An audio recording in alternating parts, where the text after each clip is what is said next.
достар, мынау ауылымыздың мынандай өнерлі балдарына өнер көрсеткенде, ән айтқанда, би билегенде, енді көрсетіп отырайық айналайын. Рахмет, мынандай бала тәрбиелеген ата-анасына, ұстаздарына, керемет ән шырқадың, беташар әнін айтты мынау біздің наурыздың. Рахмет айналайын, талабыңды көрсетіп, жүземетті шахматтан әлем чемпионлары өнеріңді ең сүйсін көре берсін айналайын.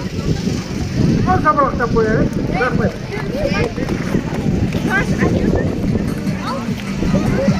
Келесі тағы да кезек Жайылма мектебінен келген кішкентай бүлдіршіндеріміз Серік Інжол Кенжеқара. Аяғында ана несі Сурмада. Ортада сурманы тұсай.